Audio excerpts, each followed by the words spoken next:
Bonjour à tous et bienvenue sur la chaîne Wrestling Love. On se retrouve aujourd'hui pour une toute nouvelle vidéo. C'est une vidéo spéciale Joshi, donc 100% Joshi. Je vais parler de deux promotions, de Stardom et de Tokyo Joshi Pro. Je vais commencer par faire la review du dernier show Stardom, le show Nippon Budokan Great Eve Festival. C'était un show qui s'est déroulé le 30 janvier. Il y avait notamment des matchs du championnat Goddess et le championnat SWA. Et ensuite, je vais parler de TGP puisque je vais faire mes pronostics du prochain très gros show de la TGP, un show qui s'appellera Positive Chain et qui se déroulera au Korakuen Hall, donc où tous les titres seront défendus. Et donc c'est le deuxième très gros show de l'année après Tokyo Joshi Pro 21 qui avait eu lieu le 4 janvier. Et donc on va commencer sans plus attendre avec Stardom. Donc la review du show Nippon Budokan Great Eve Festival, le deuxième gros show dans la route de l'année des 10 ans de la Stardom, qui a commencé avec un freeway match Gokigen Dev contre Lady C contre Natsuko Tora. Le match a duré 6 minutes pour finalement voir une victoire donc, de Gokigen Death. Personnellement, j'ai pas du tout aimé, j'ai mis 1,5. Le personnage de Gokigen Death est vraiment, vraiment chiant. Là, elle gagne par roll-up sur Lady C, là un peu cheap. T'as Tora aussi qui est nulle dans le match. Limite, Lady C, c'est la rookie. Et c'est celle qui s'en sort le mieux dans le match. Donc déjà là, je me pose des questions. Et Gokigen Dev, franchement, le personnage gâche tout ce qu'elle peut faire sur le ring. Euh, Rassurez-vous, c'est le seul match aussi mauvais hein, du show. En soi, le show est bon. Mais franchement, là, c'est 1,5. Euh, et en plus, le pire, c'est que le peu où ça tente, ça arrive pas en fait. C'est c'est très compliqué ce match. Je vois pas l'intérêt de faire gagner Gokigen Dev. Vu que toi, il y a un plein leader de de taille, enfin, je comprends pas. Je, c'est le match, c'est clairement, heureusement que c'est l'opener, quoi, et puis basta, ça dégage. Je veux pas de ça sur mon écran, voilà. Après, j'aime pas du tout Gokigen Death habituellement, son personnage vraiment me fait chier. C'est franchement, pour moi, probablement la pire chez Stardom en ce moment. Donc voilà, on va pouvoir passer au deuxième match du show. Le deuxième match du show, c'était AZM Sayaka Mitani et Utami Hayashishita contre Ruaka Sayaida et Starlight Kid dans un six-woman tag team match qui a duré 9 minutes pour voir une victoire de Queen's Quest. Donc d'AZM Kamitani et Utami. Franchement, ça va. C'est un bon match, mais sans plus. Tu as une très bonne performance d'Utami. J'ai l'impression que dans l'autre équipe, la meilleure, c'était Starlight Kid. Euh, Franchement, vers la fin, tu as un standing moonsault de Sayaka Mitani que j'ai trouvé très beau à voir, mais franchement, en fait, tu rien d'important dans le match. Voilà. C'est une victoire logique de Queen's Quest. Euh, mais voilà, ça reste cool, rien d'important. Voilà, pour moi, j'ai mis 2,75 personnellement. C'est clairement, tu sens que c'est vraiment de l'undercard. Euh, c'est, ça met du temps à démarrer. Et Utami, en fait, là, Utami, c'est la championne world. Et même depuis quand même assez longtemps, depuis le mois de novembre, ça va faire 4 mois. C'est la championne world. Et je la comprends pas pourquoi, en fait, aussi peu important que le match soit, elle est dans le deuxième match. Moi, je l'aurais peut-être plus vue au-dessus du match d'après. Euh, bref, c'est assez compliqué. Après, le match, c'est pas fou en soi, donc c'est pas spécialement dérangeant dans ce sens-là, mais par rapport à la place sur la carte de la championne, c'est un petit souci, mais bon, voilà. 2,75 pour moi, et ça reste voilà, acceptable. On va passer ensuite au seul singles match qui n'était pas pour un titre du show. C'était Mayu Iwatani contre Saki Kashima. Le match a duré 12 minutes pour voir une victoire de Mayu Iwatani. En fait, le problème, franchement, ça reste un bon match. Personnellement, j'ai mis 3,25. Bon, donc, ça reste un bon match. Franchement, c'est grâce à Mayu Iwatani parce que tu as plein de séquences qui m'ont vraiment, vraiment dérangé. L'équipe d'Iwatani, superbe. T'as un moment, elle fout un super kick sur une chaise sur Saki Kashima qui est vraiment hyper impactante. Si tu sens que limite Kashima tombe IRL, quoi. Enfin, je veux dire, tu sens vraiment t'as l'impression qu'elle vraiment elle tape la chaise d'une force. Enfin, voilà, c'était vraiment beau à voir.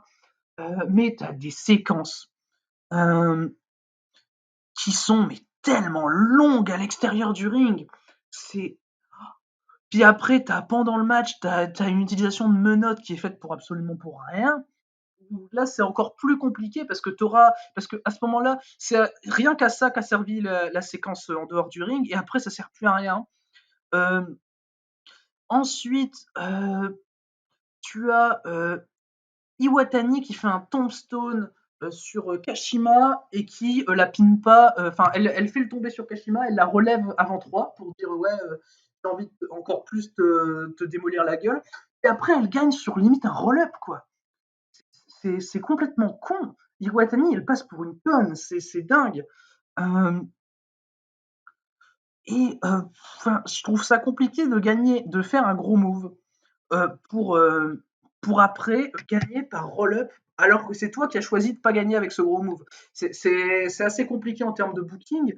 Enfin, je comprends pas. Je comprends pas trop le booking, mais à part ça, l'action in-ring est très cool grâce à Mayu Watani. Et en plus, il y avait du storytelling. Donc, enfin voilà, Kashima, qui est une ancienne membre de Stars, qui avait trahi Mayu pour rejoindre Oedo Tai. Donc voilà, du storytelling. Et en plus, Kashima avait éliminé Mayu du Four-Way Tag Elimination du côté du show 10e anniversaire de fin janvier. Donc, euh, donc voilà, clairement, ça m'a pas dérangé de voir ce match en soi. Et donc du coup voilà, en soi le match me dérange pas que ce soit sur la carte. Pour un gros show en plus, ça fait sens d'avoir Saki Kashima dans l'histoire contre Mayu. Mais enfin, voilà, dans tous les cas, là, j'attendais pas spécialement plus. C'est un bon 3,25. Ça reste quand même assez bas dans la carte. Euh, ça dure 12 minutes. Ils ont fait ce qu'elles pouvaient, surtout Iwatani qui carry vraiment à mort le match. Voilà. Et ce qui est vraiment pas surprenant, parce qu'il carry tout le temps Mayu Iwatani, elle est fantastique. Donc, euh, donc voilà, ça va, un bon match filler. Et on va passer maintenant à un tag team match. C'était Julia et Maika contre Tam Nakano et Unagi Sayaka. C'était un match un peu pour préparer la série de 7 matchs que va avoir Unagi Sayaka, donc contre 7 adversaires différents en singles match. Et sa première adversaire, il se trouve que c'est Julia. Et franchement, le match est superbe. Oh, franchement, le match m'a fait kiffer, mais franchement à mort. Pour moi, c'est le meilleur match du show. J'ai mis 3,75. J'ai vraiment failli mettre 4. Vous verrez, j'ai un autre 3,75 un peu plus tard dans le show, mais qui est un peu moins, un peu plus proche du 3,5 que du 4. Et franchement, tout le match, ça dure 17 minutes. J'ai même pas trouvé ça trop long. Où le non-respect de Julia pour Unagi est juste d'un fantastique, bordel. C'est- Tu vois la meuf où vraiment elle dit, en gros, elle dit Unagi, t'es une rookie et tout, t'es rien. Et elle commence à lui foutre des baffes. Unagi, elle essaye de répondre. Julia qui nocelle complètement. Euh, Bordel, t'as des séquences où elle se fout de la gueule d'Unagi. C'est juste fantastique. Et puis après, quand t'as Tam Nakano et Julia sur le ring aussi, leurs échanges sont toujours magnifiques. Les gros coups d'avant-bras sont, euh, sont vraiment, vraiment impactants.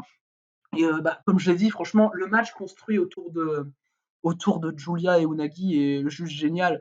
T'as pas vu trop de Maika, mais ce qui était bien et cool, ce qui était là était bien. Et c'était pas à elle d'apparaître dans le match d'un point de vue du storytelling. Et franchement, le match autour de, ouais, comme j'ai dit, le match autour de Julia et Onagi, là, juste le non-respect de Julia, le heel work dans ce match, et juste pendant tout le match fantastique où Julia arrête pas de nocelle les coups d'Unagi, de se foutre de sa gueule, dire vas-y, vas-y, mets-moi des coups et elle sent rien. Et c'est waouh. Et là, c'est 3,75 pour moi, c'est clairement superbement bien construit en tout cas. C'est parce qu'en plus, tu as à la fin Julia qui bat Unagi, donc c'est parfait, quoi. C'est vraiment superbe. Et après le match, tu as une grosse promo. Alors tu as Tam qui dit qu'elle veut défier Julia par la suite pour le titre Wonder. Et tu as Julia qui est tellement arrogante, genre dans son sourire, dans tout ce qu'elle fait. Et elle dit en gros à Tam, ouais, ouais, je te ferai savoir quand j'aurai décidé si tu mérites ta chance et tout. Et t'as Starlight Kid qui arrive. Alors là, c'est le summum de l'arrogance. T'as Starlight Kid qui arrive, qui veut un match pour le titre Wonder de Julia, et qui lui dit ça. Et t'as Julia qui lui dit en gros qu'elle mérite plus d'avoir une chance au titre que Tam, parce que de toute façon, Tam avait perdu 2 matchs dans le passé contre Julia pour ce titre Wonder.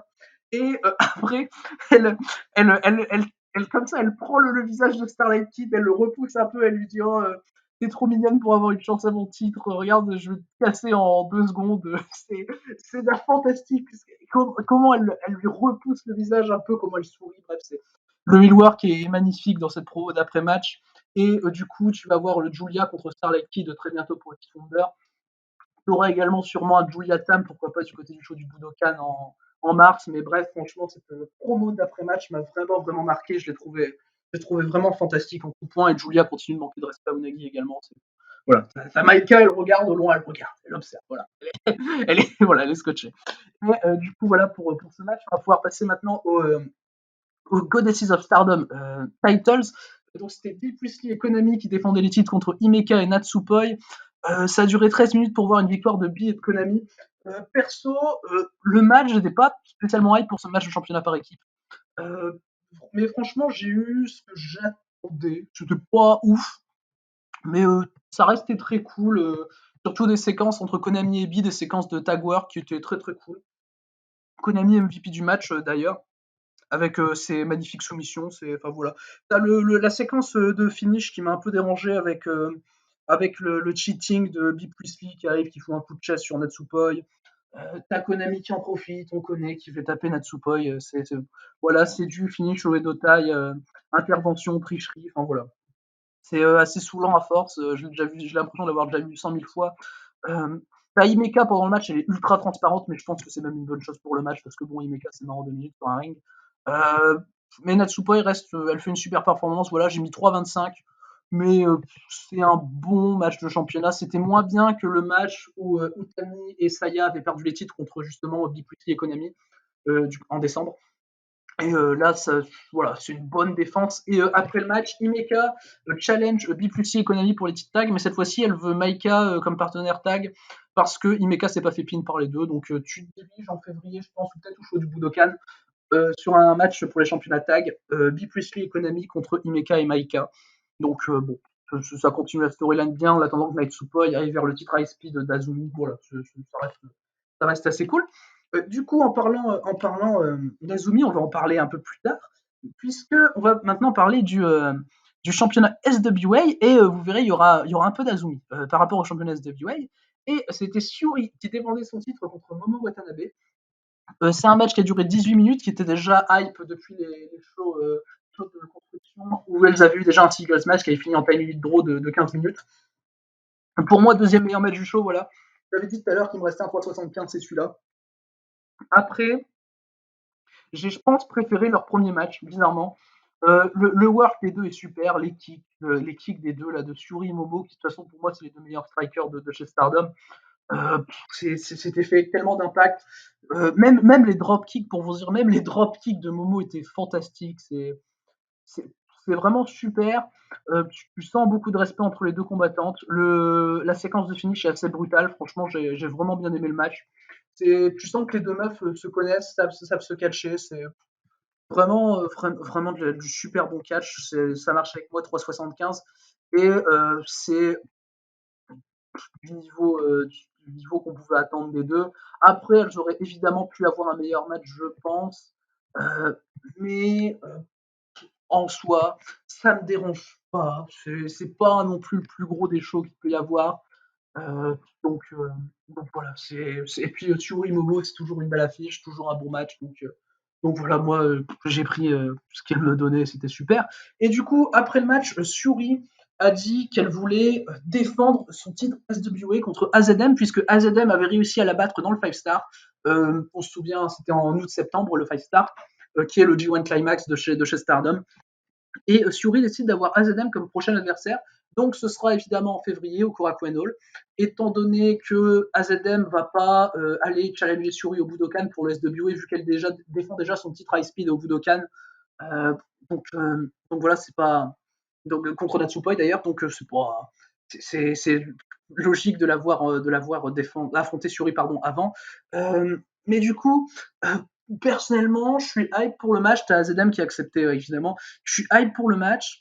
AZM, c'est une catcheuse que j'adore. Même si le résultat est prévisible, ce sera sûrement, très sûrement, quasiment à 100% une victoire de Syuri. Et même si le match est prévisible, franchement, je suis hype vu le niveau des deux. Clairement, ça peut donner un très très bon match en tout cas. Du coup, c'est ce qui clôture le show Stardom, qui est clôturé par une petite promo de Shuri, voilà, pour dire au revoir à tout le monde. Où t'as d'ailleurs Julia qui arrive avec un masque contre le Corona et qui l'enlève très rapidement en souriant, en mode je sais pas ce qu'elle a voulu faire, c'était très drôle. Voilà, j'ai adoré. Et du coup, voilà pour ce show Stardom. Alors personnellement, ce show Stardom, c'était très bon dans l'ensemble, bon, à part l'opener, mais sinon, voilà, c'était très très cool. Le match que je conseille, c'est le Julia et Maika contre Tam et Unagi, évidemment. Et regardez l'après-match avec, un tant qu'à faire, parce que c'était vraiment fantastique. Et voilà, le Momo contre Suri également, franchement, si vous avez le temps, c'est un match qui est très très très cool. Voilà, j'ai mis d'ailleurs la même note que le tag dont j'ai parlé juste avant. Et du coup, voilà pour Stardom. On va pouvoir maintenant passer à la partie pronostic de TGPW Positive Chain 2021. C'est un show qui se déroulera le 11 février. Donc c'est un très gros show pour la TGP. Tous les titres sont défendus, comme j'ai dit un peu plus tôt. Voilà, c'est le deuxième vraiment gros show de l'année 2021 pour TGP, après Tokyo Joshi Pro 21, où Rika Tatsumi avait d'ailleurs pris le titre Princess of Princess de Yuka Sakazaki. Et là, elle va y faire sa première défense contre Miyu Watanabe. On en parlera en temps venu, vu que ça va être le main event du show. Et on va commencer sans plus attendre les pronostics de Positive Chain. L'opener, ce sera Moka Miyamoto et Marika Kobashi contre Pom Harajuku et Haruna Neko.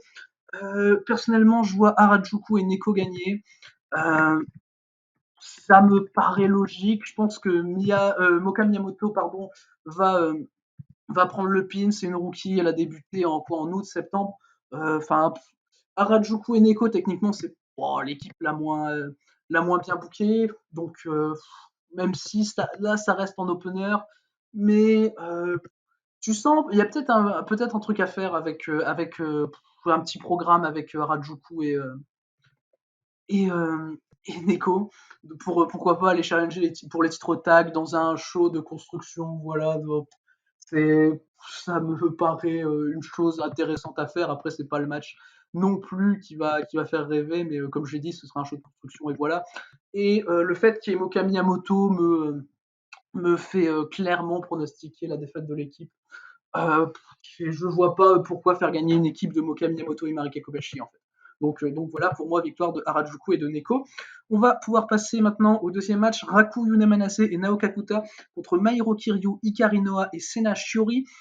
Personnellement, je vois une victoire de Raku Yunamanase et Naoka Kuta, parce que Yunamanase, c'est une meuf qui, à chaque fois qu'elle est chez TGP, ça depuis longtemps, elle gagne ses matchs, elle n'est pas souvent chez TGP, elle est là pour les gros shows. La dernière fois qu'elle était là, d'ailleurs, c'était le 4 janvier à Tokyo Joshi Pro 21, où elle avait gagné un match par équipe. Donc voilà, pour moi, ça va faire pareil ici. Puis quand même, faut noter que les meufs qu'elle a à côté d'elle, c'est pas non plus les meufs les moins bien bookées. C'est Raku et Naoka Kuta qui sont quand même assez bien utilisés, surtout Naoka Kuta, parce que Raku, c'est quand même plus un personnage qui est basé dans la comédie, comme on en a beaucoup chez TGP, hein, de toute façon. Je pense que Sena Shiori prendra le pin, puisque Shiori c'est une rookie et que les deux autres sont quand même assez protégés, surtout Mairo Kiryu qui a eu un match de championnat par équipe à Tokyo Joshi Pro 21 contre Tenma et Aino, où elle faisait équipe avec la championne internationale Princess Yuki Kamifuku. Et donc voilà, pour moi, ce match va être remporté par Yuna Manase, Raku et Nao Kakuta. On va pouvoir ensuite passer au troisième match. Ce sera les Magical Sugar Rabbits, Yuka Sakazaki et Mizuki contre Suzume et Harisu Endo. Bon, alors, moi, je vois évidemment une victoire des Magical Sugar Rabbits. Yuka Sakazaki, ancienne championne du monde de TGP, elle a perdu le titre en janvier. Je vois pas pourquoi là, elle va faire partie de ce match pour le perdre. Mizuki, pareil, Mizuki qui avait affronté d'ailleurs Sakazaki à Wrestle Princess l'année dernière dans le main event du plus gros show de l'année. Enfin, les deux meufs qui ont main eventé le plus gros show de l'année, forcément, elles vont pas perdre 3 mois après contre Suzume, mid-cardeuse et Harisu Endo, rookie. Voilà, ça me paraît logique. Voilà, pour moi, il n'y a pas spécialement beaucoup plus à dire sur ce match parce que c'est probablement le pronostic le plus évident à donner de la carte en tout cas. Et ça me fait plaisir de voir Harisu Endo autre part qu'un opener. Enfin, je pense pas qu'elle sera en opener. Là, c'est comment est annoncée la carte. Le match est écrit en troisième et de toute façon, ça m'étonnerait qu'ils mettent Sakazaki et Mizuki en opener. Donc voilà. Du coup, ensuite, quatrième match, Maki Ito et Miyu Yamashita contre Saki-sama et Mei Saint-Michel. Alors, c'est un match qui risque d'être super intéressant. C'est probablement le match le plus compliqué à pronostiquer, puisque selon moi, c'est les deux équipes qui ont la possibilité d'être les prochaines challengers au championnat tag. Donc, ça me paraît compliqué.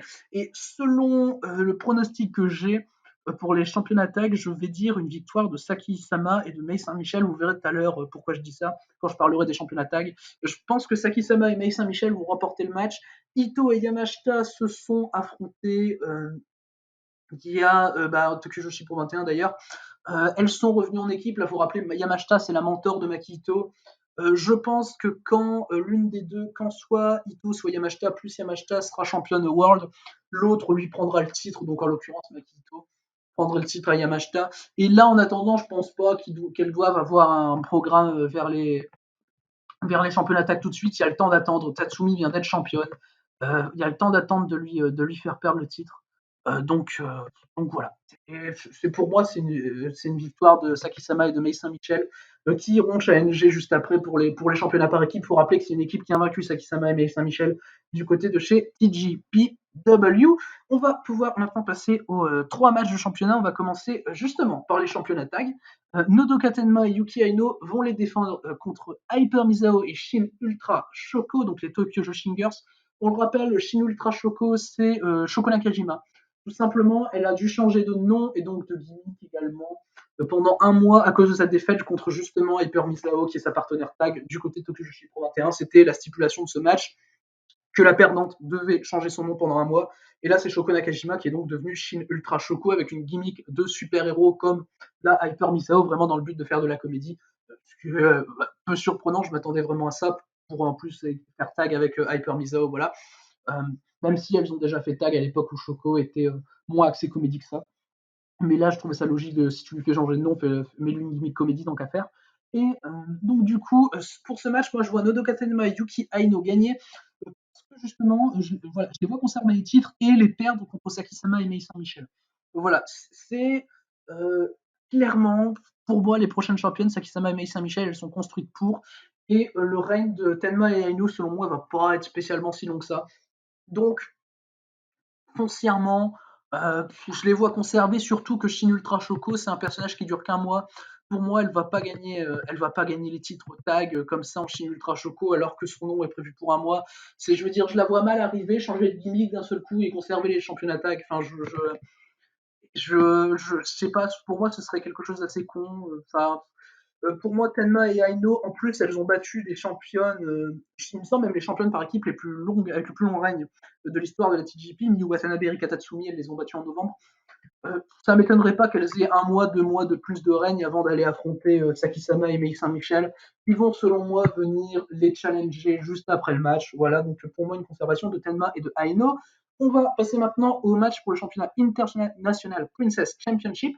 Euh, donc c'est la deuxième défense de Yuki Kamifuku après sa défense contre Mairo Kiryu avant qu'elle devienne une équipe. Yuki Kamifuku qui avait gagné le titre au terme d'un tournoi qui s'est terminé à Wrestle Princess 2020, donc en novembre, dans le plus gros show de l'année de TGP. Et là, elle affronte Mirai Mayumi cette fois pour sa deuxième défense. Donc, pour le titre mineur de la TGP, je pense qu'on aura un changement de titre. Je pense que Mirai Mayumi deviendra la nouvelle championne International Princess. Yuki Kamifuku, c'est une meuf qui n'est pas contractée chez TGP. Ok, ils lui ont donné le titre. Ok, ils lui ont donné un spot pour les championnats tag. Voilà. Parce qu'elle est populaire. Et puis, de toute façon, Yuki Kamifuku, elle est super dans ce qu'elle fait. Donc, ça ne me choque pas. Mais là, je vois Mirai Mayumi vraiment remporter le titre parce que c'est une meuf qui est vraiment push pour, en fait. Mirai Mayumi, tu sens dans ses matchs, tout ça, qu'elle est vraiment montrée forte. Donc, moi, je la vois remporter le titre. Kamifuku, selon moi, déjà de base, n'aurait pas un long règne. Donc fatalement, ça me choquerait vraiment pas. Après, si Kamifuku conserve, encore une fois, je serais pas étonné, mais je pense plus pour une victoire de Mirai Mayumi. Je vois au moins un changement de titre parmi les trois. Pour moi, ce sera celui-là. Et ça paraît le plus probable que ce soit celui-là. Donc voilà, pour moi, Mirai Mayumi remporte le titre International Princess lors de Positive Chain. Du coup, on va pouvoir passer maintenant au dernier pronostic de ce show, au main event de ce show. Ce sera Rika Tatsumi qui va défendre le titre contre sa partenaire habituelle d'équipe, Miyu Watanabe. Je vois personnellement Rika Tatsumi conserver le titre. C'est quand même assez compliqué à pronostiquer parce que quand Rika Tatsumi a remporté le titre de Yuka Sakazaki à Tokyo Joshi Pro 21, la première chose que je me suis dit, c'est Miyu Watanabe est la prochaine championne. Alors, ok, Miyu Watanabe est la prochaine championne, mais le truc, c'est que là, c'est la première challengeuse de Rika Tatsumi. Alors, ça, je l'ai vraiment, vraiment pas vu venir. C'est un truc que j'ai pas vu venir. Euh, c'est compliqué à pronostiquer. Je vois Rika Tatsumi gagner parce qu'elle a battu Yuka Sakazaki pour le titre. Elle a battu une championne ultra dominante qui a été montrée tellement forte pendant toute l'année 2020, avec toutes ses défenses, tous les matchs tag qu'elle a pu avoir, où elle était montrée forte, où elle en est même devenue pour moi la catcheuse de l'année 2020. Euh, pour moi, Tatsumi, si elle a gagné le titre à Sakazaki, c'est pas non plus pour avoir un règne très court. Et je pense pas qu'elle va avoir un règne de même pas un mois et demi en ayant battu Sakazaki, même si je pense que Watanabe peut prendre le titre à Tatsumi. Je vais plus pencher cette fois pour Tatsumi. Tu vas faire du storytelling, partenaire d'équipe, et peut-être même, de toute façon, ça n'enlève pas le fait que Watanabe pourra tout de même prendre le titre à Tatsumi dans le futur. Genre, Watanabe a cette chance-là, perd le match, prend le temps de se reconstruire un peu. Elle reste un peu dans l'ombre de Tatsumi, elle prend le temps de se reconstruire, genre 6 mois. Après, elle a une chance au titre de Tatsumi, elle le gagne, et rédemption de Miyu Watanabe qui bat enfin sa partenaire d'équipe, Rika Tatsumi, et voilà. Et les meufs ont été championnes par équipe pendant un an, elles se connaissent à la perfection, franchement, c'est une histoire qui peut être assez facilement racontée par Tokyo Yoshi Pro. Et moi, je trouverais ça con de faire perdre le titre à Tatsumi un mois après qu'elle ait eu son grand moment en battant Yuka Sakazaki dans le deuxième plus gros show de l'année. Voilà. Je trouverais ça bête de faire ça à Rika Tatsumi. Donc voilà, je vois Rika Tatsumi conserver donc, dans le main event de Positive Chain. Du coup, voilà, c'est tout pour ces pronostics de ce gros show Tokyo Yoshi Pro qui aura lieu le 11 février. Je ferai évidemment une review du show qui sortira peut-être 1 ou 2 jours après la diffusion du show. Et donc, d'ici les prochaines vidéos, je vous dis à la prochaine.